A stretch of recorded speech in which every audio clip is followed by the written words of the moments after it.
I like ripped off his toenail with my heel. Can you just say embarrassing?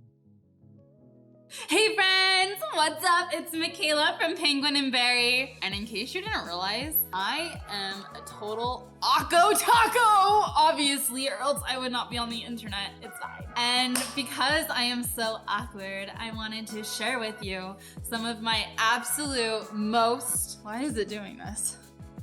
And because I am so awkward, I wanted to share with you some of my absolute most awkward moments. Stay tuned if you want to see those. Anyways, my very first awkward story that I'm going to share with you was actually when I was dating my husband. So I met my husband when I was 16 years old, just a brat-eyed baby. I loved him so much. It was a little while after we had started dating, but I was still learning how to drive. And in my family, my dad was always so nice and he would always fill up my car with gas. So I had not yet learned how to really pump gas. I also did not drive very much. I just don't like driving. I was just 16 and I was still learning how to like pump gas. And so I was with Bryant. He is my husband now, but at the time we were just dating. We went to the gas station and he was so nice and my car needed to be filled up. And so I was like, hey, can you help teach me how to fill up the car with gas? Because I was really embarrassed to admit that I was still learning how to fill it up and everything. And honestly, I should have known, but I just don't like driving. I just don't drive very much. And so he was like, yeah, sure, like I'll help ya. We like get out and I grab the hose thing and I stuff it in my car, helping me. And then all of a sudden, I'm like trying to understand what he's saying. I think it's because I was just so enamored by him. I just wasn't really like paying attention. All of a sudden just decided, oh, it must be done.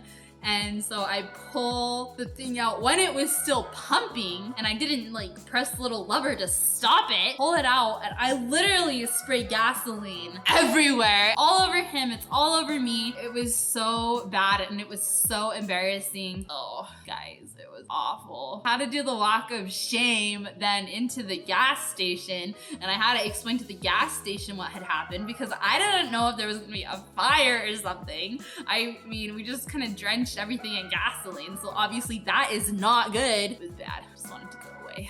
We both smelled like gasoline, so we go into McDonald's and then everyone in McDonald's is kind of like smelling and they're like, do you smell gas? Like, should we be concerned? And we were just like, oh, no, that's just us. Like, it's fine. That is the first experience. The next one that I have for you was more recent. It was actually just a little bit ago when I was with my younger siblings. My parents were out of town on a little anniversary getaway. And so I was hanging out with my younger siblings. I have 4 of them. I was only watching 3 of them. They were hungry and I wanted to take them through to get a little burger. So again, we go to McDonald's and I don't know why all of these involve McDonald's because I hardly ever eat there. When I do, I'm extra awkward. We go to McDonald's and we're at the drive-thru and we got a bunch of like little double cheeseburgers and I'm trying to pay, but the thing is I asked them if they have any fry sauce. If you are in Utah, you know what fry sauce is.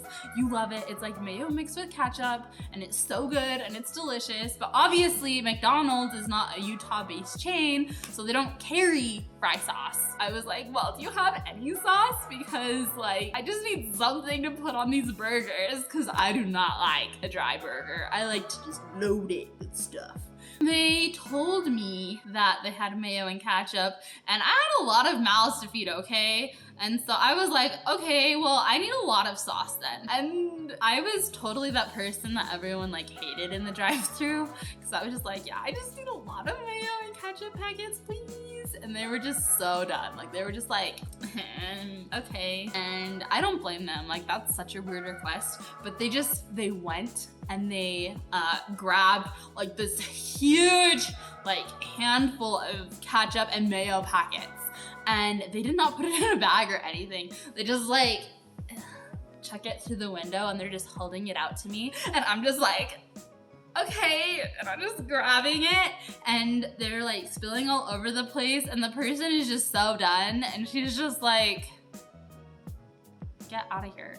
And I am like, I'm sorry, I'm just trying to feed these kids, and we all just wanted some sauce on our burgers. But it was really embarrassing because of like just how done and over it she was, and like I just felt like that person, you know? I was that person.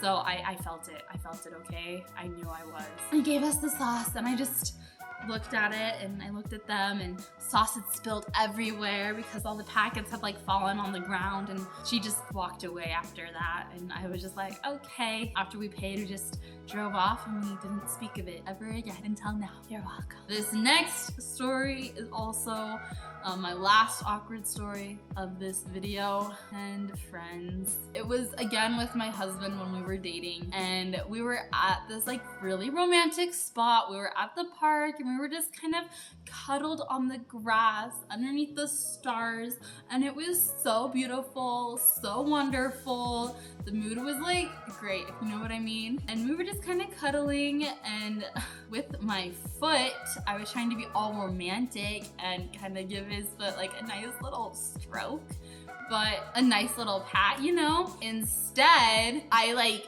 ripped off his toenail with my heel. Okay, it took a dramatic turn of like romanticness and everything. It took a dramatic 180-degree turn. He's like trying not to cry because I had just freaking ripped off his toenail, okay? There is blood, it is bad. Oh man.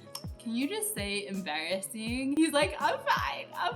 And I am just like mortified, like absolutely mortified. Talk about a mood killer. That was it. We joke about that all the time. Those are some of my really, really, really awkward stories. I have tons more that are even more cringy, but I thought I would just start off with these. If you like this, go ahead, like, comment, and subscribe. I will do a part 2 if you want me to, but just let me know down in the comments if you would like to hear this. I hope you enjoyed this cringy content. You're welcome. I love you. Toodles.